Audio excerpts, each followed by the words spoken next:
Now, it's an honor to discuss you very interesting topic and maybe for a little bit difficult material. Today, we are going to discuss paper appraisal.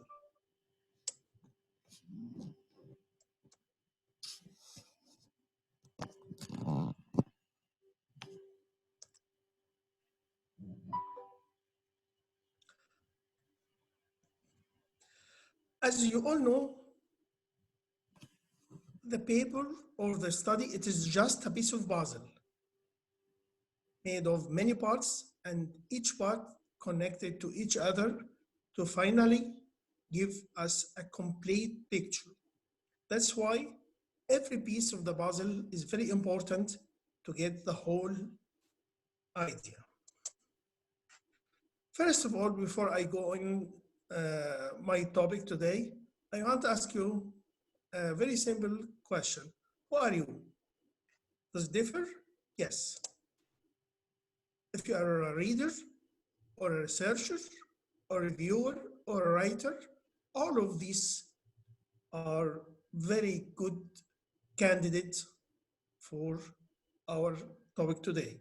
But each of them has some points of view and have an idea or another alternative road to reach our subject today.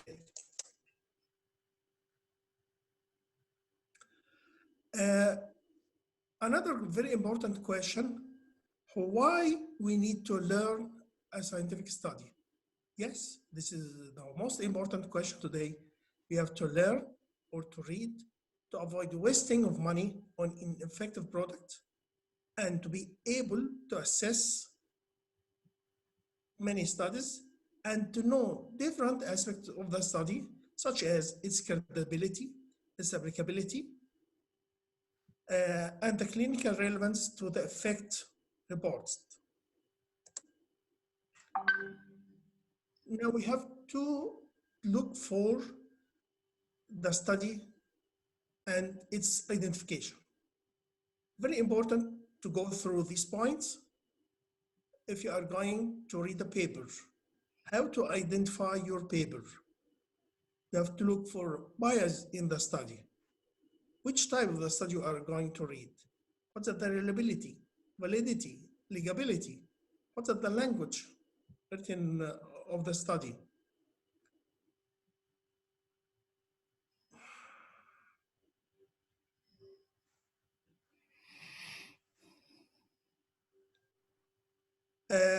I don't know, do you hear me?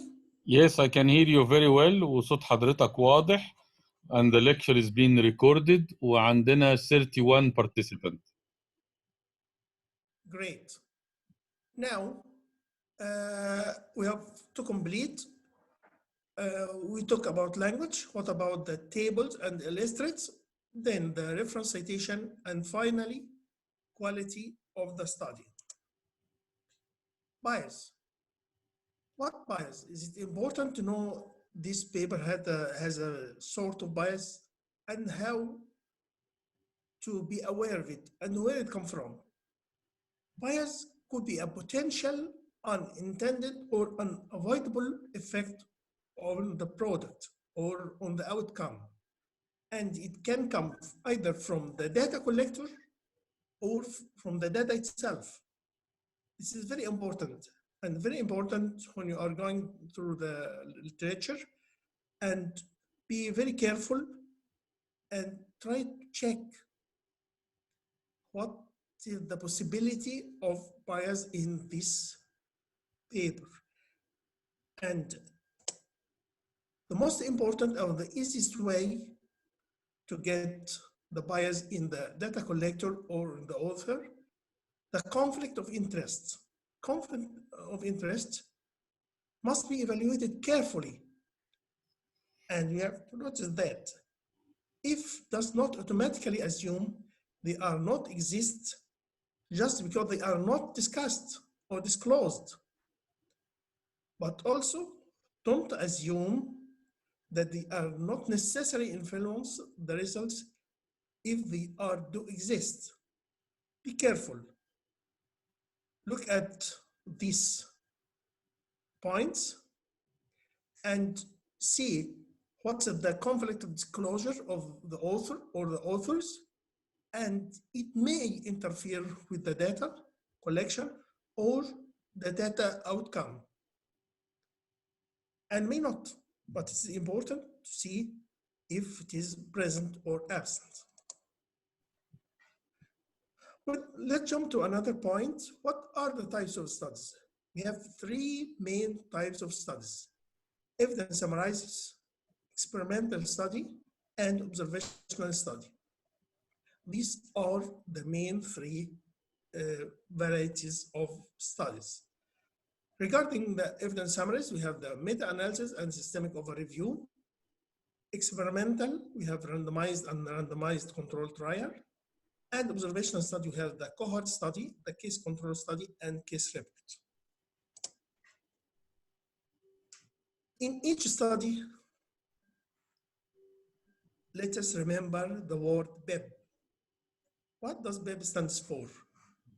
P, participant. Who are the participants? Participants are any designated group of individuals. E stands for exposure. What's exposure? Exposure is different in the type of study. In observational study, the exposure is risk factor. While in the experimental study, it is intervention or a drug. All of this done through a time limitation. Time must be conducted carefully and mentioned from 2. The duration of time must be mentioned carefully in the study. This is the 3 points or the 3 characters of the study: participant, exposure, and period. Let's see how all this affect the study. Here we have the main 2 groups, the observational study and the experimental study. And now, from the point of differentiation, let's talk about the exposure. In the observational study, we are discussing risk factor, while in experimental study, we are discussing intervention or a drug. Again, what are the participants? Participants in cohorts in observational study, they are cohort only or cohort group. What are cohort? Cohort, they are designated group of individuals studied for a definite period of time. This is in the cohort study. What is the difference between the cohort study and the case control study? In case control study, we have both exposed group and control group. The same as experimental study, we have exposed group and control group. But the difference lies in the fact that in cohort study, we are discussing risk factor, while in the experimental study, we are discussing intervention or a drug. Both are indefinite limited time. In cohort study, as you said, let's take an example. Our example, let us discuss what is the effect of smoking in old people in Egypt on development of lung cancer. Again, the study is effect of smoking in old people in Egypt on the development of lung cancer. Here, what are the participants? The participants are all people in Egypt. This is the participants. What is the risk factor? Smoking. What is the outcome? The lung cancer. This is a definite cohort study.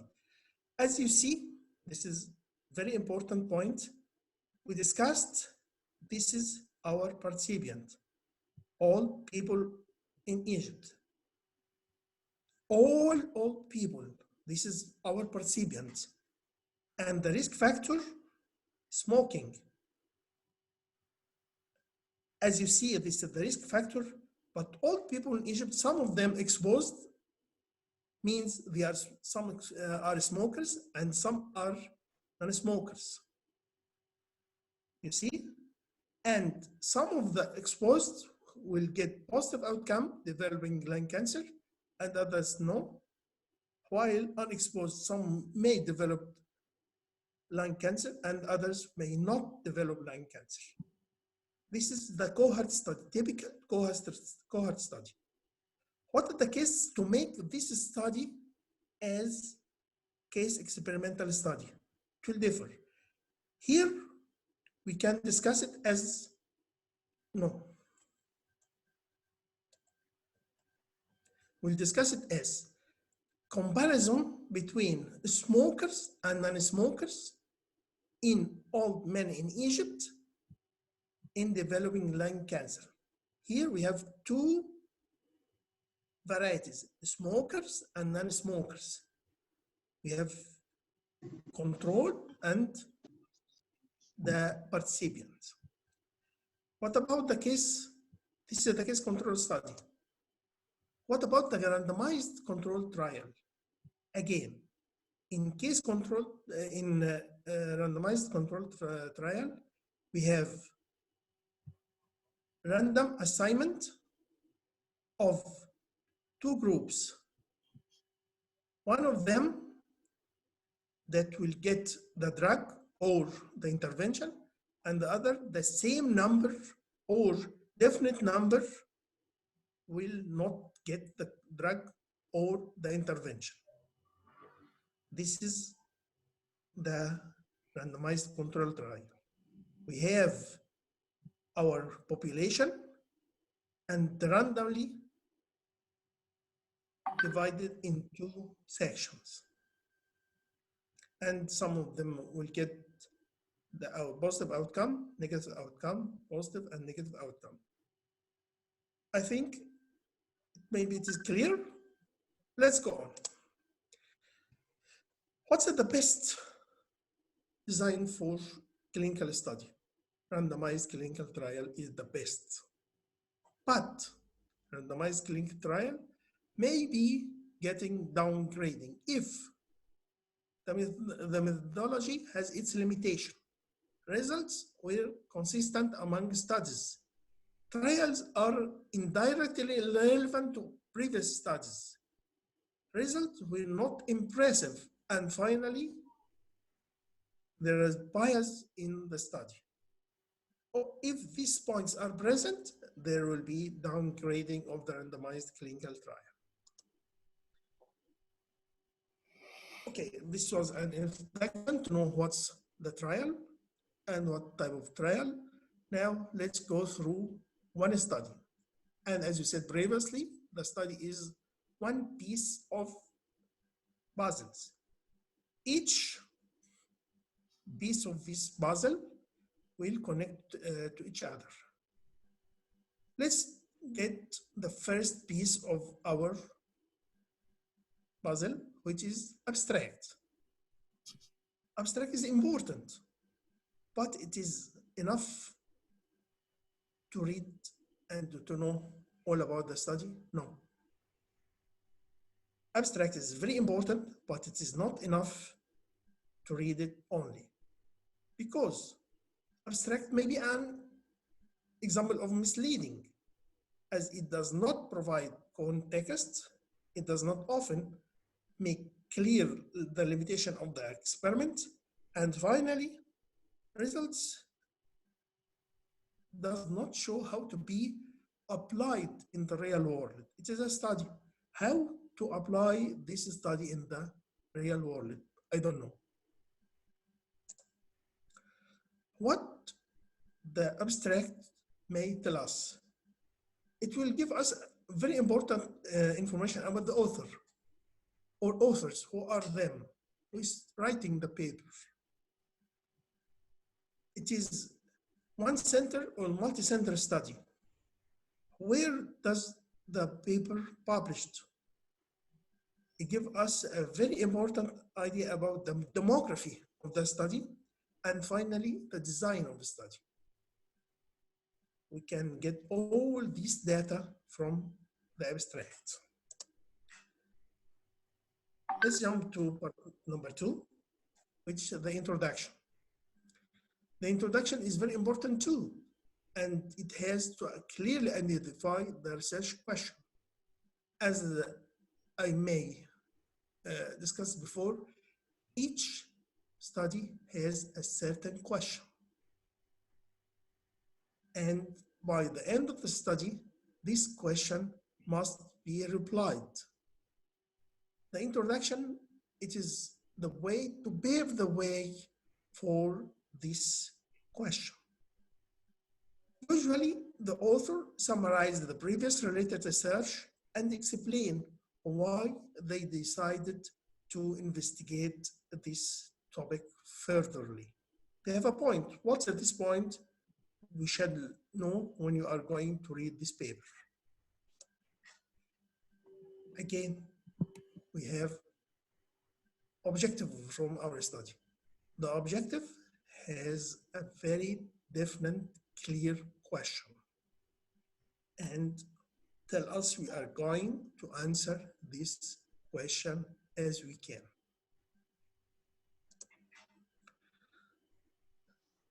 Let's jump to the most important question. This question lies in this fact. What's the most important part of the study? All the study is important, but what is the most important part? What do you think? What do you imagine? Yes, you're right. The most important part of the study is the methodology. And please remember, don't skip this part when you are reading a paper. It is the most important part. Read it 1, 2, and many times carefully.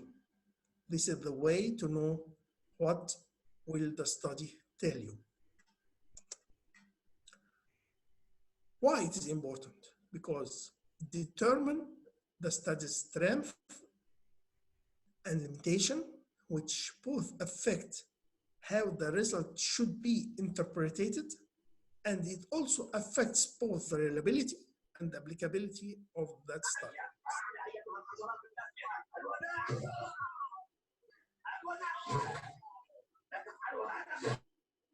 I may ask you, what the methods may tell us?